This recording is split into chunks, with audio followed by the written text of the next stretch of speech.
And I was talking with a young woman today, and she was very frustrated. She was explaining that she's been using all these affirmations and they don't seem to be working.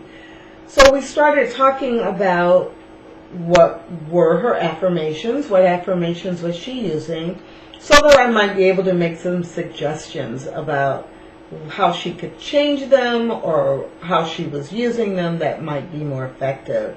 And the first place we started was just to talk about what's the affirmation itself. And so if you're having that same issue, you want to be sure that the affirmation you are using is stated in the present tense. You want to make sure that it has some kind of emotion embedded into it. Obviously, you probably want that to be a positive, happy, joyous emotion, but there needs to be some emotion embedded into the affirmation. At the very least, does the affirmation make you feel good, even if there's not a feeling word or feeling tone written into the affirmation? The third thing that you want to really think about if you're looking at the affirmation itself is it short and to the point? The young woman I was talking with had 6 affirmations she was working with, and all of them were complex sentences, multi-layered. And you know, when you're giving your subconscious that much to work on, it's not direct, it's not clear, it's not very much to the point of what it is that you are claiming or that you are wanting to demonstrate in your life. So you want to be sure you have a very clear focus. So in just looking at those things about the affirmation itself, that was really easy, and we took 2 or 3 of her affirmations and just changed them so that they were clear, they were direct to the point, they were all in the present tense, and that they included some level of emotion, positive emotion.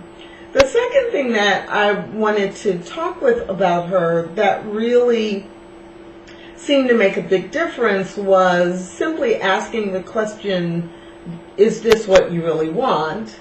Followed up by the question, do you really believe you can have it? Anytime there is doubt about either what you have in your affirmation or that it really can happen, you are putting a filter between you and the demonstration or manifestation of what it is you say you want. So affirmations may look like they're not working, but actually they are, because the affirmation is simply the manifestation of what it is you really want deep down inside. So if there is a part of you that is saying, no, you know, Tracy, you can't really have that, or Tracy, you don't really deserve that, or Tracy, you know, that's what you think you should want, but that's not what you really want, then that layer of doubt is going to affect whether or not your affirmation manifests, how quickly it manifests, and how clearly you are able to recognize that it has manifest. One more thing to think about, if you feel like you have affirmations you're using and they're not working, is how many are you using? As I mentioned, the young woman I was talking with today was actively using 6 affirmations, and in her case, all 6 of them were really 3 or 4 affirmations built into one. So she was affirming about 20 different things over and over again and diffusing the energy of movement, excuse me, moving forward, diffusing it among all those 20 things.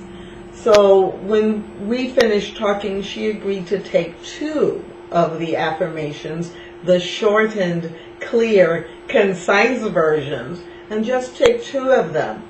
And for the next 10 days, use those 2 only and see if she felt different, if she was noticing different things, and if she would begin to feel her affirmations were working for her instead of against her.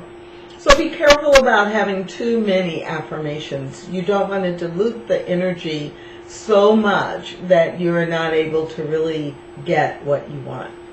So just a few tips about affirmations, because when your spiritual practices work, they usually work because you are clear and you are using the tools effectively. So keep practicing with affirmations because, as you know, practice makes progress.